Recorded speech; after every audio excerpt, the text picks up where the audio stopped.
በአገልግሎት ፈላጊዎች የተጨናነቁና የወረቀት ክምር ገጽታቸውን ያበላሸው የመንግስት መስሪያ ቤቶች። ይህ ሁኔታ ከ2010 ሀገራዊ ለውጥ በፊት አገልግሎት ለማግኘት ይታለፍ የነበረውን አስቸጋሪ ውጣ ውረድ የሚያሳይ ነው። አሁን የሥራ ቦታዎች የተገልጋዩን ቀልብ የሚስቡ፣ ሰራተኛውን የሚያተጉ ሆነዋል።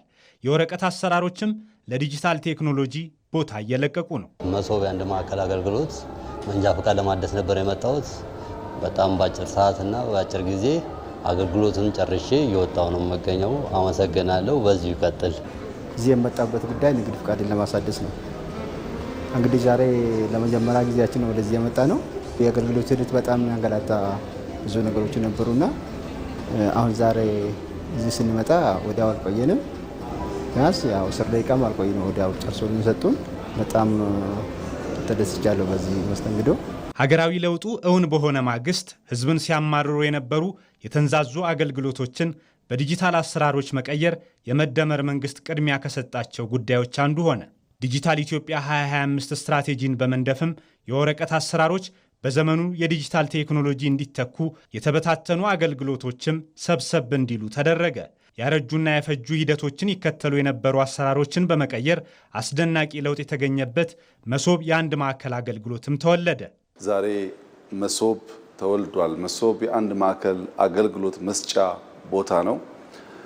እዚህ ቦታ ላይ 2-3 አስደናቂ ጉዳዮች አሉ። አንደኛው ይህ ህንፃ ከዚህ ቀደም የመንግስት መገልገያ የነበረ ህንፃ ነው።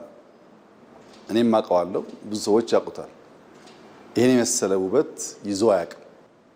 የነበረን ህንፃ በዚህ መንገድ አስውበን አሳምረን ለህዝባችን አገልግሎት ማዘጋጀታችን በጣም ደስ የሚል ነገር ነው። የመሶብ አገልግሎት 12 ገደማ ተቋማት ከ40 በላይ ሰርቪስ አንድ ሰው እዚህ ያገኛል። ለምሳሌ ንግድ ፍቃድ ላወጣ ብፈልግ ንግድ ፍቃድም የፋይዳ ዲጂታል አይዲም እዚሁ መውሰድ እችላለሁ። ፓስፖርት እዚህ አለ። ገቢ መክፈል እችላለሁ። የባንክ አገልግሎት አለ። ቴሌኮም አለ እና አንድ ሰው ለአንድ ሰርቪስ በርካታ ቦታ መጓዝ ሳይጠበቅበት እዚሁ መጥቶ እነዚያን ሰርቪሶች አንድ ቦታ ማግኘት ጥቂት የተሳካላቸው ሀገራት በከፍተኛ ኩራት ከሚናገሩባቸው ሪፎርሞች መካከል እንዲህ ያለው ስራ ነው። ያለፉት 8 ዓመታት የኢትዮጵያ ዲጂታል ኢኮኖሚ ግንባታ ስር ነቀል ለውጥ ካመጣባቸው ዘርፎች የዲጂታል ገንዘብ ዝውውርም በጉልህ የሚነሳ ነው። ጥሬ ገንዘብን መሸከም እየቀነሰ በጣት ንክኪ ብቻ የሚፈጸም ሆኗል። ዛሬ በየቀኑ እስከ 50 ቢሊዮን ብር፣ በዓመት ደግሞ ከ18 ትሪሊዮን ብር በላይ በዚሁ ዘዴ መዘዋወር ችሏል። ባለፉት 5 ዓመታት በአብዛኛው ካሽ ላይ የተንተራሰ የንግድ ስርዓታችን ወደ ዲጂታል ተቀይሯል። ይሄ ልክ እንደ ተራ ዜና እንደ ተራ ንግግር የሚታይ ጉዳይ አይደለም። ምክንያቱም ኢትዮጵያ በየዓመቱ ካሽ ለማሳተም በ100 ሚሊዮን ዶላር ታወጣለች።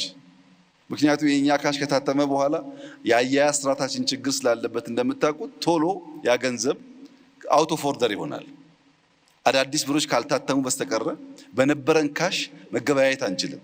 አሁን ዲጂታል የግብይት ስርዓቱ የካሹን ኦቨርቴክ በማድረጉ ብቻ በርካታ ሀብት ቀንሷል ሀገራችን ማለት ነው።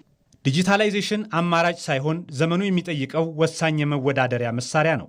ኢትዮጵያ በቴክኖሎጂ የዳበረች በፋይናንስ የተሳሰረችና የዜጎቿን የኑሮ ደረጃ ያሻሻለች ሀገር እንድትሆን የመደመር መንግስት የዲጂታል ኢኮኖሚ ግንባታ ላይ በትኩረት መስራቱን ቀጥሏል። በዚህ ዓመት ወደ ሥራ የገባው የዲጂታል 2030 ስትራቴጂም እስካሁን የተገኙትን ውጤቶች የሚያልቅ፣ ኢትዮጵያ በቴክኖሎጂ የምትከተል ሳትሆን ከዓለም እኩል እንድትራመድ የሚያስችላት ነው።